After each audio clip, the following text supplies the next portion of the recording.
크게 아멘으로 화답합니다. 할렐루야. 따라하시겠습니다. 영적 중심지의 능력. 우리가 살고 있는 곳은 서울입니다. 그 가운데서 관악구입니다. 본과는 미성동이며 제1선교관은 난곡동입니다. 앞으로 제2성전으로 이전하면 미성동이 됩니다. 서울은 행정구역상 대한민국에서 가장 중요한 곳입니다. 그래서 서울시 시장 선거가 초미의 관심사였죠. 제일 중요한 지역이기 때문입니다.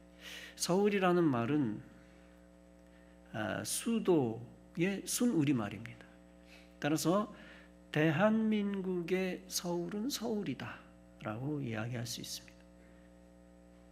일본의 서울은 도쿄다, 미국의 서울은 워싱턴이다 라고 이야기할 수 있습니다. 서울의 인구를 흔히 1000만 명이다 라고 소개합니다. 정확하게는 985만 명입니다. 대한민국 전체 인구가 5100만 명입니다. 따라서 5명 중 1명이 서울에 살고 있습니다. 여기에 경기도와 인천의 인구는 1500만 명입니다. 서울, 경기, 인천을 합하면 2500만 명입니다. 따라서 대한민국의 인구의 절반이 경기도 울타리 안에 삽니다. 수도권에 사는 거죠. 그만큼 수도권이 중요하고 수도권 가운데 서울이 가장 중요합니다. 아무리 대한민국의 수도를 세종시로 옮겨보려고 사력을 다해도 소용없습니다. 어떻게 해서든지 공무원들이 세종시로 이사를 안 가려고 최선을 다합니다. 대한민국의 중심지 서울은 영원히 변하지 않습니다. 서울의 행정중심지는 종로입니다. 정치 1번가입니다. 경제적 중심지는 강남 지역이라고 볼 수도 있죠. 그중 서울 곳곳에 부심이 있는데 그중 하나가 신림사거리입니다. 이 난곡 지역도 미래의 부심이 될 것입니다. 그 중심지는 바로 우체국 사거리입니다. 다름 아니라 우리 제2성전터 지역입니다. 원로 목사님은 우체국 사거리를 난곡의 명동이라고 표현을 하셨습니다. 강남의 발전은 정체됐고 앞으로 서울 부심들이 도약할 것입니다. 난곡 경전철 조기 착공이라는 플래카드가 이번에 걸려 있는 것을 봤습니다. 앞으로 성전 이전 건축터가 놀라운 지역 중심지가 될 것입니다.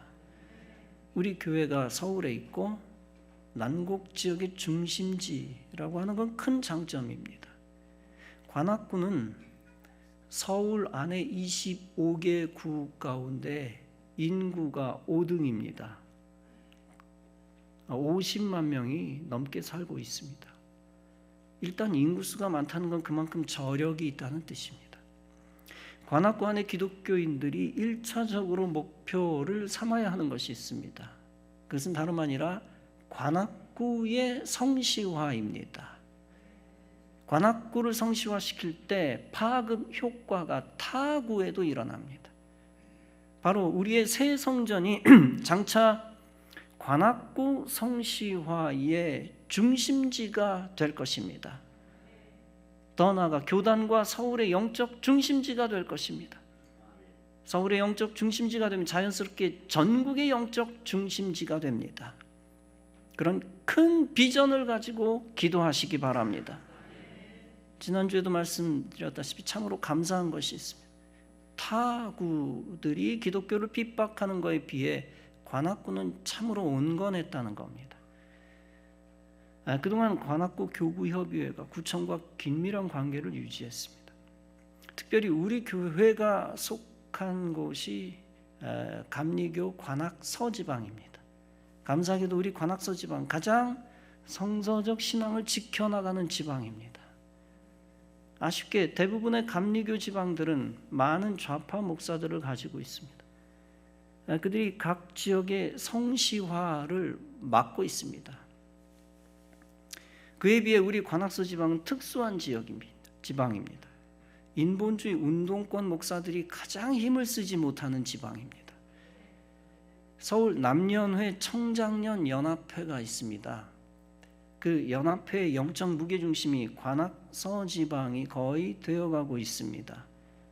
또한 서울 남연회 청년회 연합회가 있습니다. 감사하게도 형제교회 은정교에서 청년회 연합회장이 나왔습니다. 또 매우 감사한 것이 있습니다.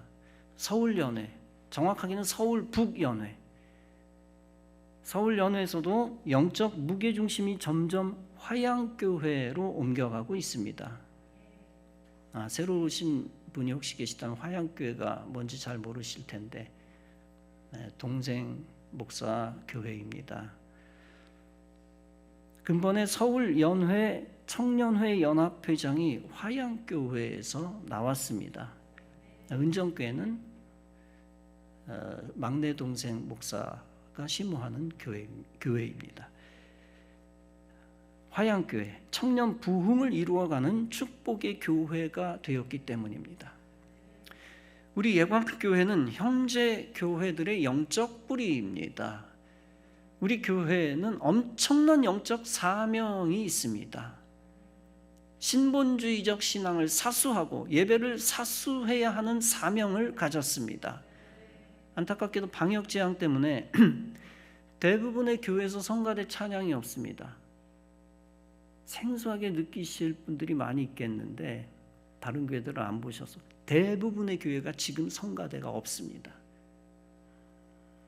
그러나 감사하게도 우리 교회는 성가대를 사수하는 몇몇 교회들 중 하나입니다. 지난달부터 먼저 성가를 재개했습니다. 따라서 우리 성가대는 한국교회 안에서 영적 대표 선수입니다. 영적 대표 선수답게 모든 대원이 영적으로 더 강하게 무장해야 합니다. 설교 앞부분에서 나라의 행정 중심, 영적 중심에 관해 자세히 말씀드렸습니다. 말씀드리고자 하는 것은 우리의 영적 위치, 영적 중심지의 위치와 가치입니다. 그 영적 중심지로서의 중요성입니다. 그것은 단순히 세속적 가치와는 다릅니다. 예루살렘이라는 도시는 전 세계 영적 중심지입니다. 물론 이스라엘의 행정 수도 텔아비브가 있습니다. 성경에서는 욥바로 기록이 되어 있죠. 그러나 영적 중심지는 누가 뭐래도 예루살렘입니다. 인간의 역사는 종말 때까지 예루살렘 중심으로 이어져 갈 것입니다. 예루살렘은 인구도 작고 면적도 작습니다. 기후가 뛰어난 것도 아니고 토양이 기름진 것도 아닙니다. 그럼에도 불구하고 지구상의 영적 중심지입니다. 성경 역사의 중심지일 뿐 아니라 중세, 근현대사, 미래의 중심지입니다. 구약시대 성전 예루살렘 성이 파괴되었습니다. 이스라엘 사람들은 바벨론의 포로로 잡혀갔습니다. 70년 만에 이스라엘 사람들이 포로에서 귀환했습니다. 그들이 파괴된 성전을 재건했습니다. 그러나 성벽 재건은 꿈도 꿀 수 없는 일이었습니다. 사람들은 뿔뿔이 흩어져 유다 지역 전역에 살고 있었습니다. 그래서 예루살렘에는 많은 사람이 살고 있지 않았습니다. 그러나 느헤미야를 통해 예루살렘 성벽은 기적적으로 복원, 재건되었습니다. 느헤미야는 영적 중심지 예루살렘에 관해 큰 관심을 가졌습니다. 그런데 문제는 예루살렘에 거주하는 주민이 너무나 적었다는 겁니다. 예루살렘은 수도, 즉 서울로서의 역할을 해야만 했습니다. 그렇게 하기 위해서 성을 대적으로부터 방어해야 했습니다. 그러기 위해 많은 백성들이 그 성 안에 거주해야 했습니다. 그러나 백성들이 예루살렘으로 이주한다는 건 큰 부담이었습니다. 예루살렘으로 와 살려면 원래 살던 삶의 터전을 버려야 했습니다. 예루살렘으로 와서 새롭게 개척하며 살아야 하는 것이었습니다. 그래서 느헤미야가 결정한 것이 제비뽑기입니다.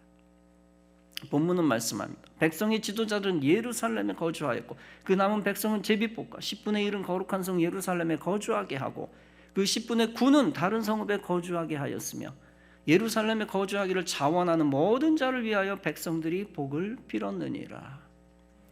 느헤미야는 일단 백성들의 지도자들에게 명합니다. 너희들은 솔선수범하여 예루살렘에 거주하라. 그리고 남은 이스라엘 백성들은 제비뽑기로 거주하라. 그렇게 거주하게 된 사람들은 총 3044명이었습니다. 본문은 말씀합니다. 예루살렘에 거주하기를 자원하는 모든 자를 위하여 백성들이 복을 빌었느니라. 예루살렘에 남게 된 사람들은 남게 된 것을 하나님의 뜻으로 받아들였습니다. 그리고 예루살렘에 살게 된 것을 기쁨으로 생각했던 것 같습니다. 그 예루살렘에 산다는 것 자체가 중요한 사명이었기 때문입니다. 이 예루살렘은 한마디로 영적 랜드마크입니다. 랜드마크란 말이 무슨 뜻입니까? 탐험가 여행자들이 특정 지역을 돌아다닙니다. 그러던 중 원래 있던 장소로 돌아와야 합니다. 제대로 돌아가기 위해 어떤 표식을 해둔 것이 랜드마크입니다. 길을 잃어버리지 않게 하는 장치입니다. 더 이상 방황하지 않게 하는 표식입니다. 이스라엘 백성들이 광야에서 40년간 방황했습니다. 그런데 그들이 어디를 향해 가고 있었습니까? 광야에서 40년간 살아남는 것은 쉽지 않은 일이었습니다. 그런데 그들이 그 광야 생활을 버틸 수 있었던 것이 무엇이었습니까? 그것은 다름 아니라 가나안이라고 하는 랜드마크입니다. 더 중요한 랜드마크의 의미가 있습니다. 그 지역이나 도시를 상징적으로 대표하는 것입니다. 조형물, 건축물, 상징물입니다. 서울의 옛 이름은 한양입니다. 예전부터 멀리서 오는 사람들이 만남의 장소를 정했습니다. 그때 남대문에서 만나자, 동대문에서 만나자라고 했습니다. 그러다 보니 자연스럽게 그곳은 사람들이 많이 모입니다. 거기서 많은 상거래가 이루어집니다. 수백 년이 지난 지금까지도 남대문 시장, 동대문 시장이 쇼핑의 랜드마크입니다. 그 가나안 가운데 이스라엘 백성이 생각하는 중심 랜드마크가 있었습니다. 그것이 바로 예루살렘입니다. 왜냐하면 예루살렘에는 하나님을 예배하는 성전이 있었기 때문입니다. 또는 법궤를 모셔둔 회막이 있었기 때문입니다. 그래서 이스라엘 백성들은 1년에 3차례에 걸쳐 예루살렘을 방문했습니다. 즉 3번 절기에 따라 성전에서 예배를 드렸습니다. 시편 122편은 말씀합니다. 사람이 내게 말하기를 여호와의 집에 올라가자 할 때 내가 기뻐하였도다. 예루살렘아 우리 발이 네 성문 안에 섰도다. 예루살렘아 너는 잘 짜여진 성과 같이 건설되었도다. 지파들 곧 여호와의 지파들이 여호와의 이름에 감사하려고 이스라엘의 전례대로 그리로 올라가는도다. 이렇게 그들에게 있어 예루살렘은 영적 랜드마크이며 영적 중심지였습니다. 그 영적 중심지로 가는 것만으로도 기쁨과 감사가 넘쳤습니다. 그러면서 시편 122편은 계속 말씀합니다. 예루살렘을 위하여 평안을 구하라. 예루살렘을 사랑하는 자는 형통하리로다. 네 성 안에는 평안이 있고 네 궁중에는 형통함이 있을지어다. 여호와 우리 하나님의 집을 위하여 내가 너를 위하여 복을 구하리로다. 이 말씀이 강조하는 것이 무엇입니까? 즉 예루살렘을 사랑하는 자에게 하나님께서 형통함을 주신다는 것입니다. 단순히 도시 하나를 사랑하는 자가 아닙니다. 법궤가 있는 예루살렘 성전이 있는 예루살렘을 사랑한다는 것입니다. 영적 랜드마크, 영적 중심지에 대해 자부심을 갖고 사랑한다는 것입니다. 사랑하는 성도 여러분, 저와 여러분도 이런 다윗의 마음을 품어야 될 줄로 믿습니다. 하나님이 주신 약속의 땅과 성전을 사랑해야 합니다. 그리고 하나님이 장차 이루실 영적 중심지를 사랑해야 합니다. 그러면 하나님이 그 마음 가운데 복을 주실 것입니다. 그리고 실제 영적 중심지 안에서 영육 간의 복을 받을 것입니다. 하나님이 선택한 것을 우리도 귀하게 여겨야 합니다. 하나님이 가치 있게 하신 것을 우리도 가치 있게 여겨야 합니다. 단순히 여길 뿐만 아니라 그 안에 거하길 소망해야 합니다. 그리고 그 안에서 헌신을 결단해야 합니다. 그러면 하나님이 그런 인생을 가치 있게 만드실 것입니다. 영적 랜드마크의 모형은 작은 법궤에서 시작되었습니다. 과거 엘리 제사장 시절이었습니다. 그때 이스라엘은 블레셋 사람에게 법궤를 빼앗긴 적이 있었습니다. 그 법궤가 블레셋 사람의 지역에 큰 재앙을 가져왔습니다. 그러자 블레셋 사람들이 다시 이스라엘에게 그것을 넘겨줍니다. 돌려줍니다. 그러나 아쉽게 당장 그것이 예루살렘에 돌아오지 못합니다. 예루살렘으로 돌아오기 전 법궤는 가드 사람 오벳 에돔의 집에 머뭅니다. 그곳에서 석 달 동안 있었던 적이 있었습니다. 그런데 사무엘하 6장은 말씀합니다. 여호와의 궤가 가드 사람 오벳 에돔의 집에 석 달을 있었는데 여호와께서 오벳 에돔과 그의 온 집에 복을 주시니라. 그 사실 때문에 다윗이 다시 용기를 냅니다. 그리고 법궤를 예루살렘 다윗 성으로 다시 메고 옵니다. 그리고 특별히 준비한 다윗의 장막에 그것을 모셔놓게 됩니다. 그 이후 사무엘하 8장은 말씀합니다. 다윗이 어디로 가든지 여호와께서 이기게 하셨더라. 그렇게 다윗은 예루살렘을 사랑하기 전 성전을 사랑했습니다. 그리고 성전을 사랑하기 전 법궤를 사랑했습니다. 그렇게 영적 중심이 되는 법궤와 성전과 예루살렘을 사모했던 것입니다. 그런 다윗에게 하나님은 놀라운 축복을 보여주셨던 것입니다. 우리 교회에서 가장 중요하게 외쳐왔던 것이 무엇입니까? 다름 아니라 하나님 중심, 말씀 중심, 교회 중심입니다. 그것을 강조해 왔던 이유가 다 다윗의 마음과 신앙에서 비롯된 것입니다. 그 다윗의 마음과 신앙이 바로 영적 중심지를 사모하는 마음입니다. 그 사모하는 마음이 그처럼 영적 축복과 관계되어 중요한 것입니다. 저와 여러분들에게 영적 랜드마크가 있어야 하고 또 있습니다. 그것이 바로 신앙과 예배가 지켜지는 교회 현장입니다. 오늘은 이곳이며 미래에는 약속의 땅입니다. 세상에서 영적으로 방황할 때도 있습니다. 그러나 반드시 하나님의 백성, 약속의 땅 영적 중심지로 돌아와야 합니다. 그렇게 해야 새로운 하나님의 축복과 평안과 형통의 삶이 시작되는 것입니다.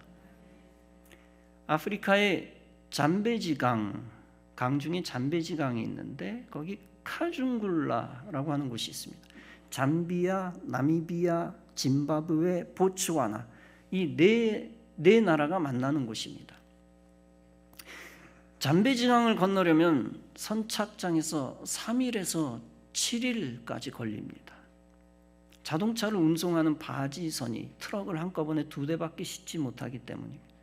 보통 다리를 놓으면 모든 문제가 해결됩니다. 그러나 아프리카에서는 큰 다리를 놓을 만한 재정 상태가 열악했습니다. 그래서 누구도 다리를 건설할 엄두를 내지 못했습니다. 그 나라 사람들은 40년간 불편하게 다리 없이 강을 건너다녔습니다. 그런데 2010년 중반 그들의 수건을 이룰 프로젝트가 시작됩니다. 보츠와나와 잠비아 두 국가가 돈을 절반씩 부담하기로 합니다. 4개국을 잇는 카중굴라 대교가 완성되면 시간이 엄청나게 단축됩니다. 일주일 걸리던 것이 단 2시간으로 줄어드는 기적이 일어나게 됩니다. 이것이 완성되면 각 나라가 엄청나게 발전합니다. 이 프로젝트 소식에 아프리카만 관심 갖는 것이 아니었습니다. 한국, 일본, 중국의 건설사까지도 들썩이기 시작합니다. 일본은 특수공법 수행 실적을 입찰 참여 조건에 넣었습니다. 일본 기업이 유리하도록 꼼수를 부린 것입니다. 다행히 우리나라도 국내에서 했던 특수공법 수행 실적이 있었습니다. 중국도 마찬가지였습니다. 이렇게 세 나라의 숨막히는 입찰 경쟁이 벌어집니다. 우선 중국은 1,300억 원으로 입찰에 참여합니다. 그것은 공사비 원가도 나오지 않은 저가 공세였습니다. 많은 아프리카 나라들의 연쇄적으로 들어가기 위한 작전이었습니다. 아프리카 정부들이 금전적으로 넉넉하지 않다는 것을 노린 겁니다. 일본은 일본대로 국제협력단을 믿었습니다. 그러면서 2억 달러가 넘는 말도 안 되는 금액을 제시했습니다. 마지막으로 대우건설은 공사비 1억 6,200만 달러를 제시했습니다. 약 1,890억 원입니다. 대우는 보츠와나에서 했던 건설을 제안서에 넣었습니다. 5건의 도로 건설과 교량 건설 실적입니다. 한국의 기술력과 전문성이 돋보이는 제안서입니다.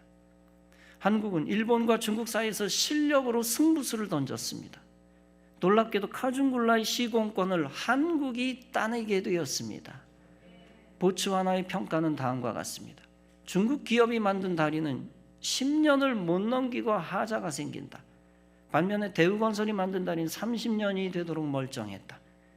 품질에 대한 믿음을 주었기 때문에 공사를 맡겼다. 당시 아프리카 나라들에서는 중국 시공 품질에 대한 불만이 커졌습니다. 세월이 지나 많은 중국 작품들이 부실 공사를 곳곳에서 드러냈기 때문입니다. 그때 역시 한국 기업을 써야 한다는 의견이 나왔다는 것입니다. 이로써 대우건설은 30년 만에 아프리카 재진출에 성공했습니다. 그러나 척박한 아프리카 땅에서 공사 내내 어려움은 끊이지를 않았습니다. 그 다리를 만드는 62개월은 한 편의 드라마다라고 자평을 했습니다. 아프리카 기술 인프라가 워낙 열악했습니다. 인력 조달, 원자재 조달, 전력 공급까지 모든 것이 험난했습니다. 예를 들어 콘크리트를 현지 업체에 맡겼습니다. 아니나 다를까 강도가 기준에 못 미쳤다고 합니다. 다른 협력사들도 다 함량 미달이었습니다. 중국 업체라면 이런 상황을 알고도 기준 미달의 자재를 썼을 것입니다.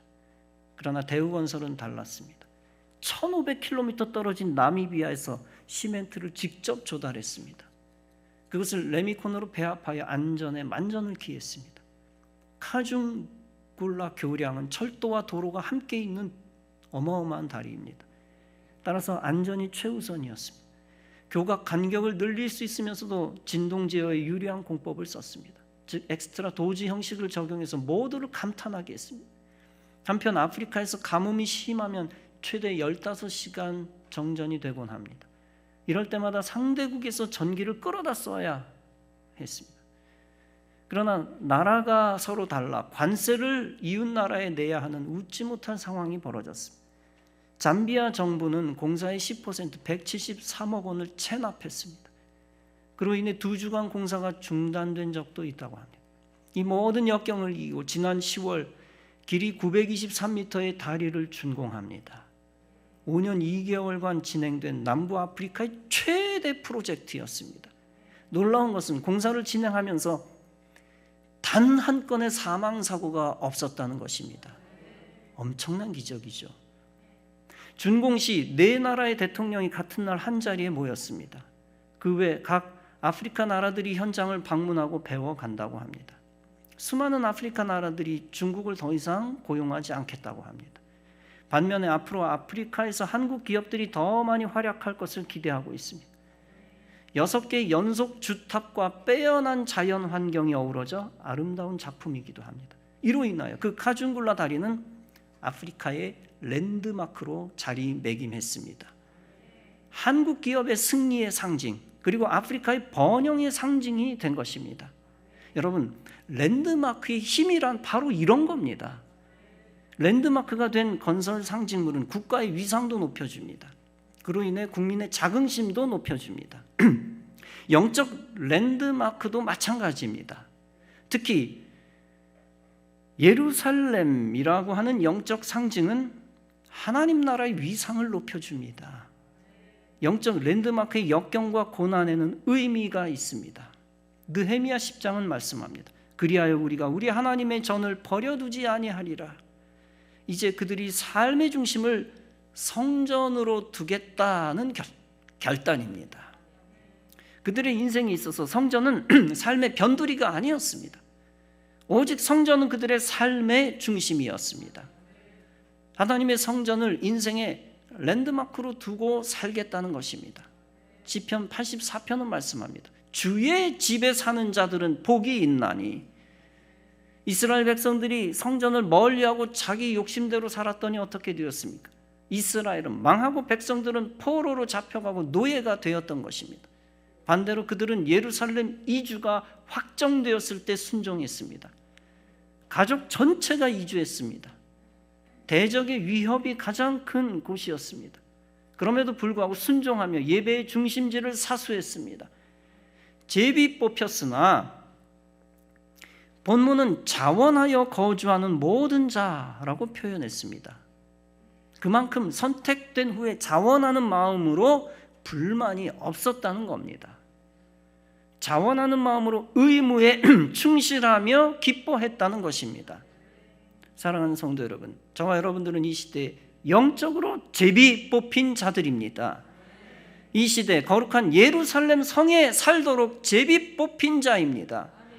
그리고 약속의 땅과 약속의 성전 중심으로 살도록 제비 뽑힌 자입니다.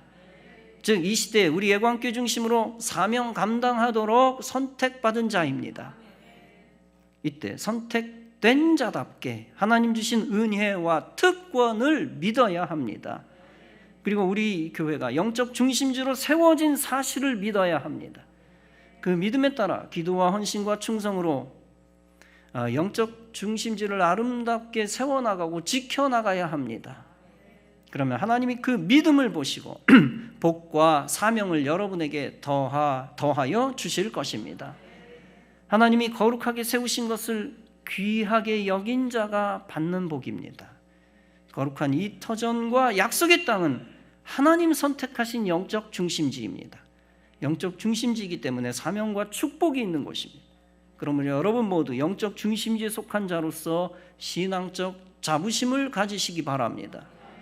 그 거룩한 터에서 행할 거룩한 사명을 놓치지 마시기 바랍니다. 거룩한 터에서 하늘로부터 은혜의 물줄기가 끊어지지 아니하는 복을 받을 것입니다. 하나님은 영적 중심지를 통하여 지역과 열방을 구원하고 이 땅을 치유하실 것입니다. 이와 같은 영적 중심지를 허락하신 은혜에 더욱 감사하며 그 능력으로 하나님의 사람과 백성 되고 하나님께 영광 돌리는 성도 여러분 다 되어지시기를 주님의 이름으로 축원합니다. 기도하시겠습니다.